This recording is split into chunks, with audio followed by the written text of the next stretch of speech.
come back to Across the Aisle. Heather, we're going to start this segment off with you as we discuss the Black Panther Party and the Department of Justice's decision not to persecute the Malik Shabazz for what they said was voter intimidation, and also spin that with the DOJ's decision to continue to sort of prosecute the Arizona immigration law so that it's not being put into effect. Now, is this racial favoritism, or would this be considered social justice? Actually, I believe it's racial favoritism, to tell you the truth. The DOJ Panther situation, they're now blaming Bush when the Bush administration was the ones that actually filed the lawsuit, number one, and the Bush administration members are the ones that are actually for it, number two. It is the political appointees of the Obama administration that doesn't want to see it go through. Now, when it comes to the Arizona, when it comes to the Arizona lawsuit, we are dealing with a law that was a federal law once upon a time and was put into states' hands because it wasn't being used by the federal government. This state, Arizona, for weeks and months and years asked for help. They asked for money. They asked for National Guard. They asked for anything. They asked for anything, any help they can get. And it was falling on deaf ears. What were they supposed to do? As a border state, they have a responsibility to this nation to protect the border and to protect their people and fellow Americans.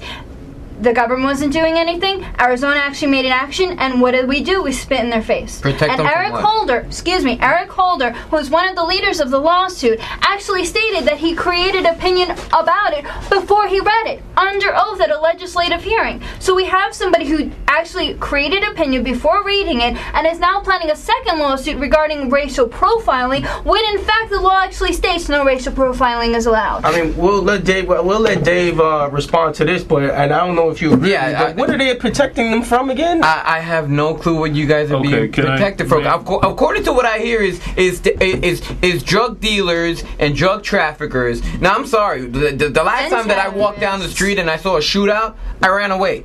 The cops did the same thing too. Now, I'm just gonna tell you straight up. If there's a situation going on in which violence is erupting, then the federal government should definitely be setting up some kind of intervention, or should be locking these guys up. But panning out and singling out individuals who appear to be illegal immigrants. Who's being singled out? If you read the law, which I've read 5 times and I've written 6 articles on, it actually states you have to have a list of reasons to even think about asking the question for identification. Are you serious? So you're telling me that that's what's going to happen all the time? So they're going to read that list before they pull over somebody in Arizona. Is that what that's what they're going to do? Is that practical at the end of the day? Javier, is that practical? No, it's not practical, and I'm going to tell you why. First and foremost, the Arizona law hasn't even been implemented yet. This is akin to, if you ever saw it'll be implemented in a couple weeks, Javier. Don't make no mistake. If you ever saw the Tom Cruise movie Minority Report, well, the Division of Pre-Crime, this is almost akin to that. You have the Department of Justice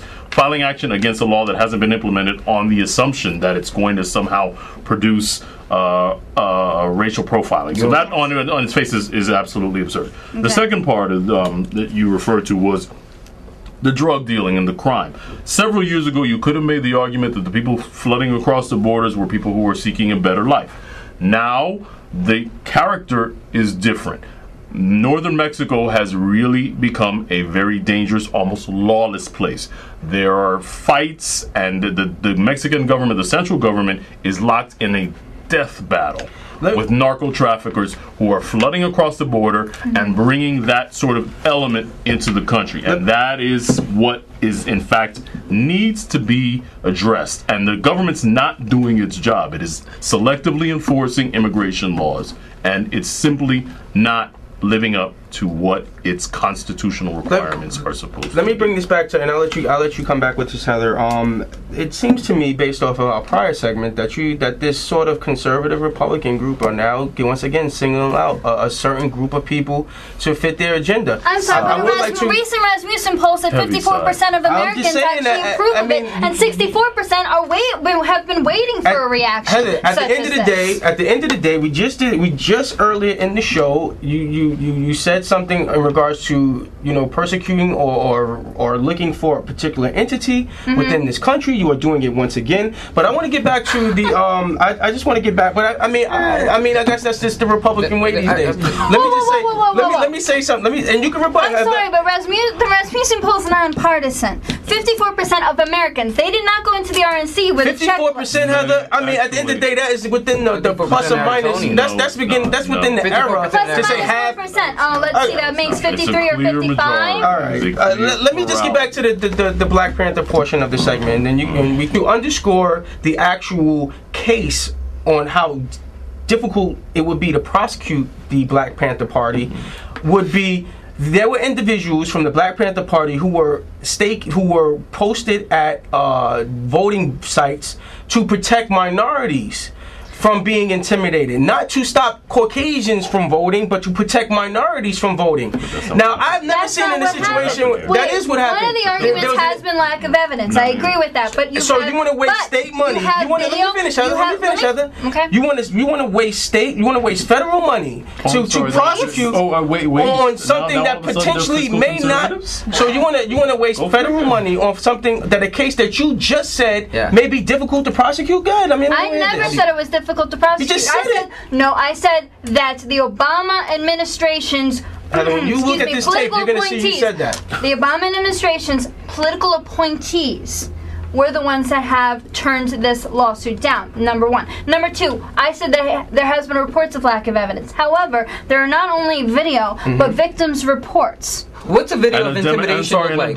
What's a video of intimidation Democratic poll watcher who actually said, who received a medal, he's a civil rights attorney, he said this was the biggest case or the worst instance of voter disenfranchisement he had ever seen, and he is since the 2000 election from when George Bush was actually running for office, and they had people literally intimidating the Black Americans, saying they would be arrested if they showed up, or parolees who actually showed up, and people who got up showed up and said, if you don't turn away, we're going to take you to jail. If you want to talk about party politics, let's talk about the fact that these are Obama political appointees that are not even letting the case go to court. If you want to talk politics, why don't you talk about the fact that there is a Republican that's saying that these things have been done? Adams quit because of this, and at the end of the day, the reason Adams quit because they tried to turn it down. Yes. Yeah, but at the end of the day, Adams quit unjustly. There was no way for them to find out if a Black Panther Party. First of all, let's go into the facts a little bit more. You can stand at a polling site as close as you want to if you don't have any paraphernalia for a particular party or for a particular individual.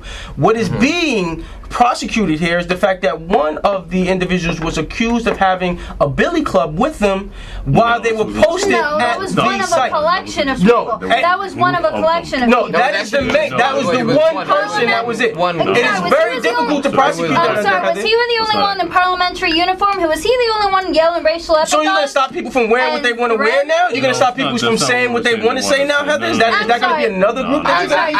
I think regardless, if you look at the legalities, it's very difficult to try to justify some intimidation. You know, exactly. You can't really come around it. We're yelling. Let me say this right now. If you want to look at the aspect of intimidation, what about the report? If you want to look at the aspect of intimidation, what about the report of the white DOJ employee getting harassed by a black DOJ employee for actually going for a case again that was threats against? Do you have white names? voters? Do you have names instead of a white DOJ employee and the black? Do you have some names? It should be mentioned that one of Mr. Adams' disclosures is that the Department of Justice has now adopted a policy that explicitly states that cases should not be brought against black defendants in voter intimidation. That this is so we're going to take the word of somebody who's disgruntled? If you want to quote Deputy Assistant Attorney General for Julie Fernandez, quote, "I am in the business of traditional civil rights only." Thank you very much.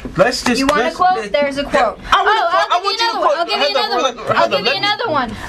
Recently, the Huffington Post said that they blamed Bush for downgrading the case. However, the case was filed by the Bush administration 2 weeks before he was supposed to leave office, and J. Christian Adams was actually hired by the Bush administration. So I'm sure that no instances where a lame duck president will do anything that to pass on to another president actually happens. Let's talk about the fact that we have a president that's gone golfing more times than Bush did in his entire year. Are you crazy? Even with Camp David? As many times as Bush was in Camp David? I wish Bush went golfing more.